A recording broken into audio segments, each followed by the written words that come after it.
Hey, welcome back to the channel. So I've done summer sausage in the past. It's my grandfather's recipe. He wasn't a smokehouse guy or anything like that. He was an educator, and he had this recipe for doing beef summer sausage. I had some people yell at me and say that's not really summer sausage, but they can pound salt, I don't care. But we always loved it growing up. It's something you could do in the oven. You didn't need to, have a smoker or anything like that. I sort of wanted to improve on that and make it more like real sausage, although I'm sure I'll have some purists yell at me again, but that's okay. One of the best sausage guys I've seen on YouTube is Bradley Robinson at Chud's Barbecue. So I'm sort of borrowing some of his techniques, his recipe for a summer sausage, while also using my grandfather's recipe, which frankly, whether authentic or not, tasted really good. So I'm breaking out my grinder, which is nothing special. It's just an attachment for the KitchenAid mixer. And I bought a small, fairly inexpensive sausage stuffer. I could see myself upgrading that if sausage making is something that I'm going to get into. But anyway, enough of that. We're going to try this today. It's the very first time I've sort of done this take on my grandfather's recipe. So we'll see how it turns out, and we'll learn together. I'll be honest, whether it's good, bad, or in between. So we're going to get started. So I've got the grinder attachment here. I've also got 5 pounds of 80/20 ground chuck. You could certainly mix these meats up, use pork and beef, but I just happen to have this ground beef, so this is what we're going to use. So I'm going to get things a little more ready, get some gloves on, so I'll bring you back in just a minute and we'll get this meat reground. It's already ground, but I'm using the smaller die. I'm going to use it to break it up. So I can incorporate everything a lot better. So, see you in a minute. Okay, so we're gonna get this started. I have literally never used this attachment to the KitchenAid before, so let's figure it out together.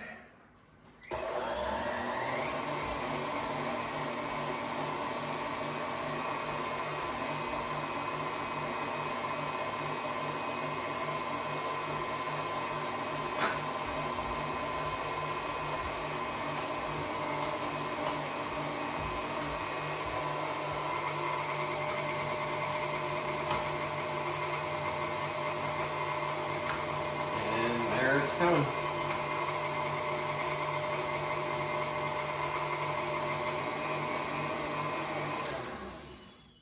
All right, so there's 1 pound of the 5 down. That's pretty easy stuff right there. So I tell you what, I will not waste video time by filming the rest of these 4 pounds. So we'll get that done and we'll bring you back for the next step. I've got my spices all ready. And so we'll show you what those are and we'll go from there. So I'll be back after I grind 4 more pounds of ground chuck. Okay, so we ran our already ground beef through the small die of the KitchenAid mixer meat grinder. Now we're gonna put our spices together so we can get them incorporated. Don't worry about measurements, they'll be in the description based on 5 pounds of meat. Again, sort of a conglomeration of summer sausage that my grandfather made, and then a little lesson from Bradley Robinson. So we have kosher salt, we have garlic salt, we have Prague Powder #1 curing salt. Skip it if you want. This actually wasn't really part of my grandfather's recipe. It's just how long is it going to keep and be good and stable. Black pepper, coarsely ground, and mustard seed. And I wouldn't skip this. And I wouldn't use ground. I like the seeds in this. So there we go. We also have some water we're going to incorporate.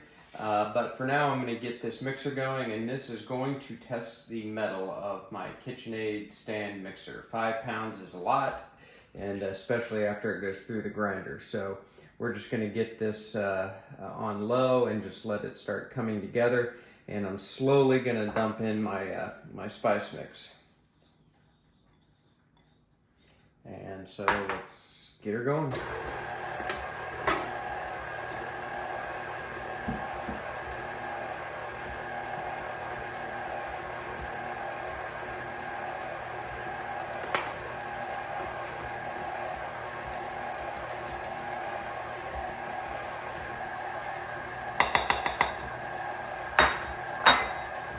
Okay, there we go. So our spices are incorporated. By the way, I'm using the paddle attachment to the mixer. So I'm just gonna let this go probably for 4 or 5 minutes. So I'll stop the camera for now. We'll bring you back and we'll add our water and go from there. Okay, so if smell is an indicator, it smells pretty good, but I tell you, this is just about maximum density here for this mixer. So we're gonna keep mixing while we mix in water. Again, the measurement for this will be in the description.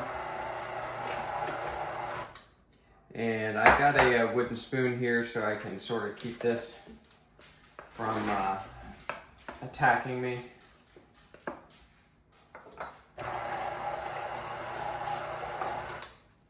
I took the guard off, which isn't going to help me, but I probably should have left it in.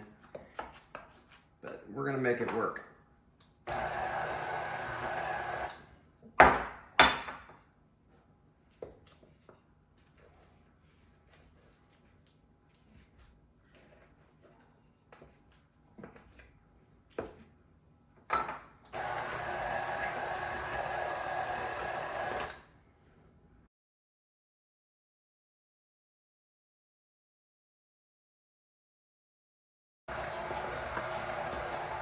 So we sort of want it tacky and we want it to hang together, which I am quite certain we're there, but I'm gonna make sure this is done. So I'm gonna keep it going for just a few minutes.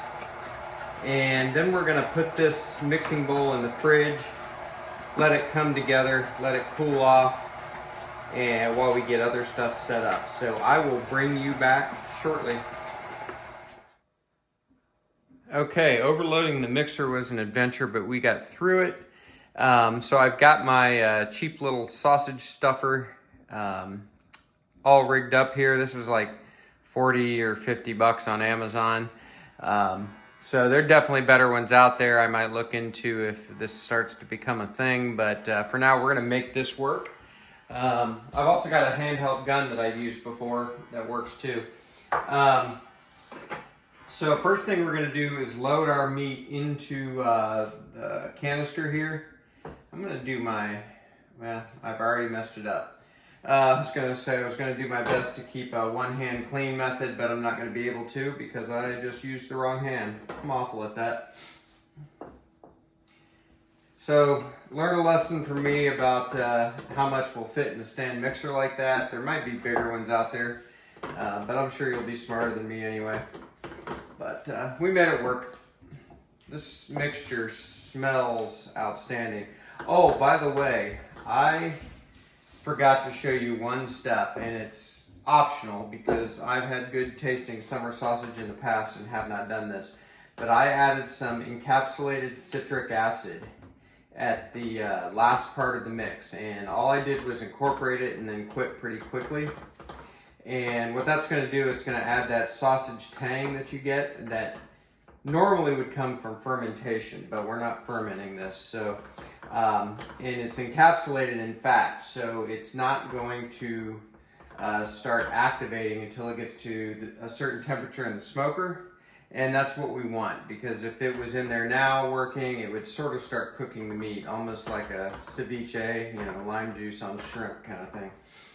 So that went in at the last. That'll be in the measurements. It's optional as far as I'm concerned. Like I said, I'm no sausage making expert, but I have made pretty good summer sausage without it plenty of times.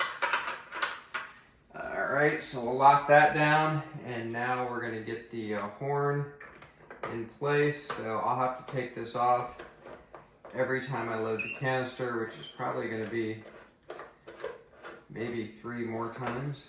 I don't know, we'll see. I feel like I'm having to be careful not to misthread this, but I think I'm good. And now we've got these casings that I have soaked in warm water. And if I can get it open, we're just gonna get it over the horn. I'm using the biggest horn that came with this sausage stuffer. So what I have learned, and again, I'm no expert, and the experts out there learned this a long time ago, is it's all about the pressure you put on with your hand here.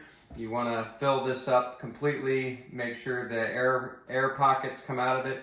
So we're just going to start this and see how we do. So we've started filling. So I'm just watching my pressure and making sure this gets filled. And I believe these are 1.5-inch casings. And you can sort of feel it with the cranking hand. So I'm feeling that, and it feels pretty solid.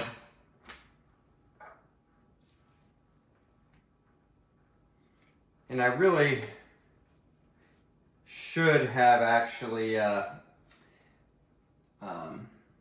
cranked this until the mixture was coming out the end of the horn before I put the bag on, or put the casing on. So that was my fault, but we're gonna make this work. And I want to definitely be careful not to overfill these. So I'm gonna cut this off there. And I don't have any string, but that actually feels pretty good. Doesn't feel like there's a lot of air. Shape is good, so I'm gonna call that good. And we're gonna move on. Now the mixture's at the end, so I won't have that same air pocket issue, but I think we get through it okay. So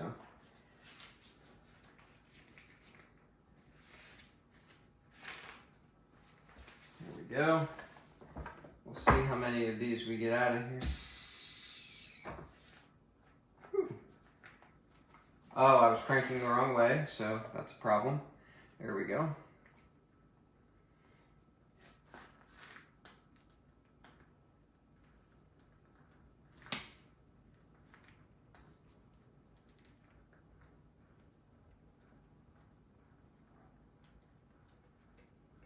By the way, I plan to do these on the pellet grill, and I think I can hang them, so that's sort of my plan.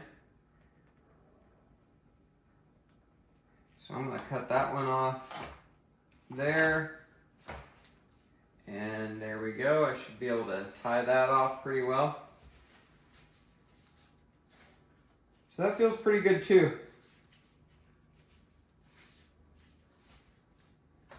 All right, I tell you what, I'm gonna do the rest of these, probably be, I'm thinking 4 or 5 more rolls. So I'll bring you back shortly and we'll go from there. So this has actually gone reasonably well. I'm gonna end up with 5, 6, 6.5-ish summer sausages. So we'll see how it tastes. That's another matter. But from a process standpoint, this cheap little sausage stuffer, as far as I'm concerned, has done pretty well. I actually have another idea I want to use this for, maybe even as early as tomorrow. We'll see. I think I'm going to do that one a little shorter, and hopefully the last of these will be about the same size. So with that, I will leave you and bring you back here shortly. I don't want to make this video super long, and we'll see you in a few. Okay, so we yielded, I believe, 7 summer sausage rolls. Got the ends tied off with some butcher's twine. Of course, with these casings, one of the ends was already tied, so we just had to tie one end off. So I'm going to get these in the fridge and just let them come together, let them kind of congeal and get ready for the smoker. I'm thinking maybe at least a couple hours, and honestly, it's probably not long enough, but I've got it in my head that I'm doing this today. I could change my mind. I'm thinking maybe I'll do it tomorrow and I'll let them be in the fridge overnight. We'll see. When I bring you back, I will tell you what I'm going to do. And I have an idea for how I'm going to place these in the smoker. So I look forward to showing you that. So we'll be back soon. All right, so it's the next morning. These summer sausages have been in the fridge overnight, 20 hours, something like that. So we're gonna get them hanging in the smoker. Um, Live and learn. I realized I forgot my my binding agent. Um, I was gonna use nutritional yeast, and I forgot it. Could use milk powder or even like carrot fiber. Is something that people use. I'm still going to do this sausage. I'm not that concerned about it. I've made a form of beef summer sausage for a while without any biting agent. So I'm still doing this. Yeah, I was annoyed when I realized that. So what I'm going to do is I've got a probe I'm going to put into one of these. I've got the smoker on the lowest setting it'll go, at least for now, 165 with the smoke boost. And I'm going to use the probe to poke 2 or 3 holes in each one of these, just in case there are air pockets, just to have a release. These casings won't break. I'm really not that concerned about it. Matter of fact, I've already done the small hole poking. So we're going to get these hanging in the Traeger. So let's go. I'm just going to put a drip pan down.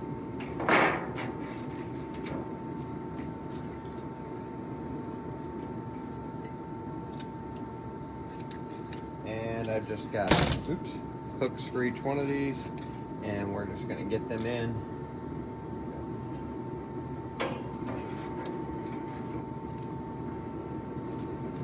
So I guess I'll tie a knot in each one of these. I thought they would hang there without a problem, but not quite able to do that.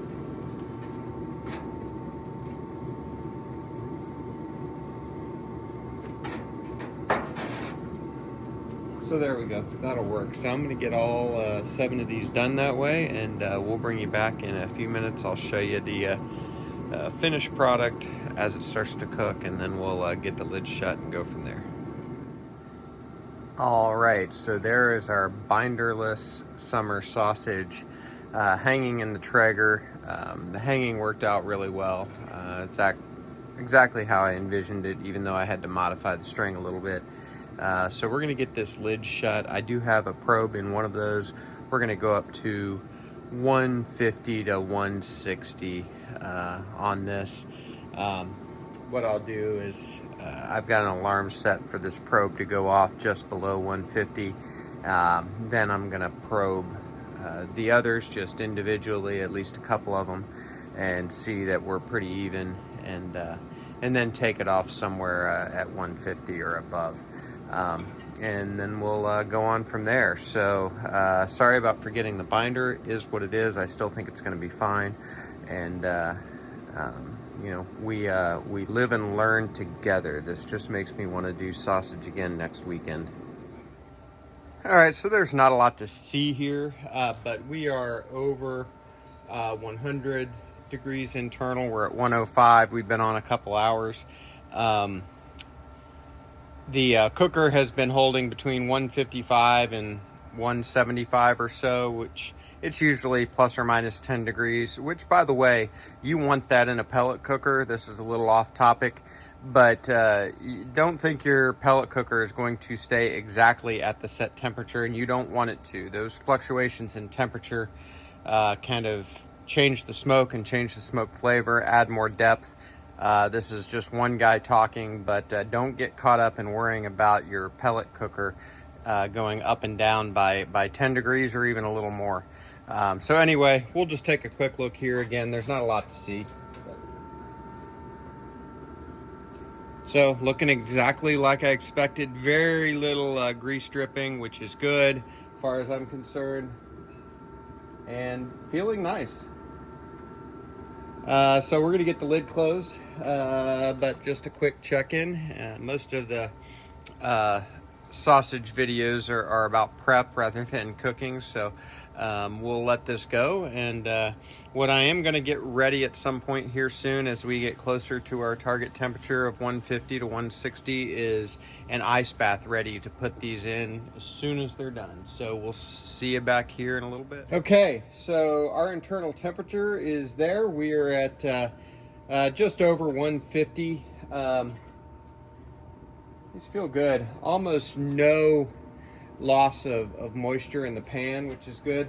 I just realized that I forgot my gloves, so I'm gonna go in and get those. So I will see you inside. We're gonna get these immediately in an ice bath and go from there. So I'll see you inside in just a minute. All right, so we brought our summer sausage in. We have it in the ice bath. These actually feel really nice.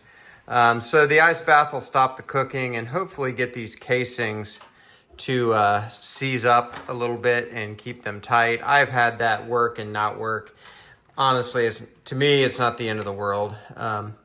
For sausage purists and perfectionists, it probably is pretty important. But so we're gonna let this probably go 15 to 30 minutes. I've got something else going on, but when I get to it, we're gonna take them out and hang them up. I'm actually gonna show you that because I think I've got a way I'm gonna improvise and get that done. So either in a video or a photo, that'll be the next thing you see. Okay, so I actually cut into one of these earlier and I didn't really, I wasn't ready to do the video. So but I was very curious to see it, and it's beautiful. First of all, the texture is great. I always wonder about that, especially because I did forget to add the binder to it. But it's got that great pink cured meat color, and it tastes outstanding. So I'm actually really happy with this for what I would consider my first real try at sausage. You know, I learned a lesson or two, like how much meat can fit in the stand mixer bowl for our particular KitchenAid mixer. But the flavor is really good. I love the whole mustard seeds in this. So I've got a little smoked cheese and a saltine cracker, which, by the way, is my very favorite cracker. Sort of plain that way. I love a saltine cracker. But I'll go ahead and crunch in your ear.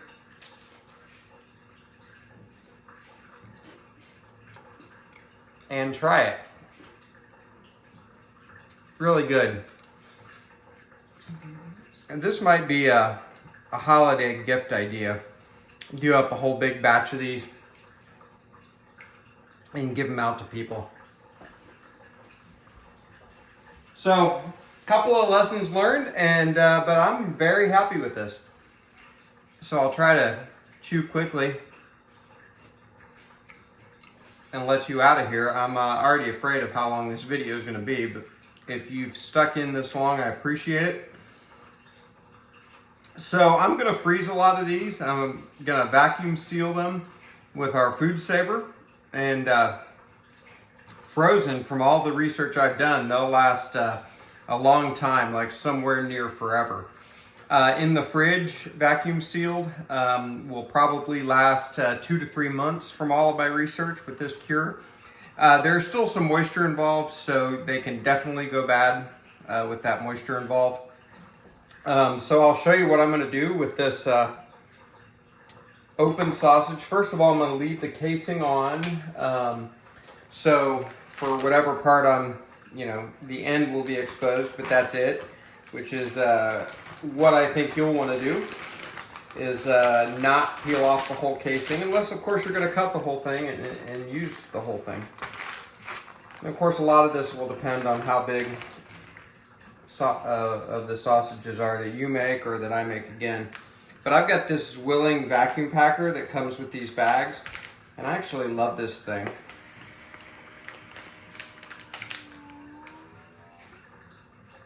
And it's done.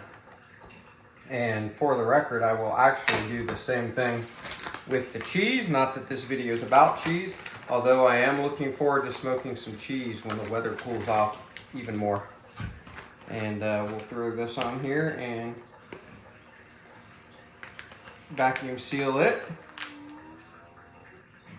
There we go. So that's gonna do it. I'm gonna eat this last smoked cheese and smoked summer sausage cracker. We will see you next time at BuQeye BBQ. I appreciate you tuning in. I've already got plans for the next batch of sausage sometime in the next few weeks probably. Gonna do some maybe jalapeno cheddar summer sausage, something like that. So thanks for tuning in. As usual, we'll see you next time. Like and subscribe, I'd appreciate it. Thanks.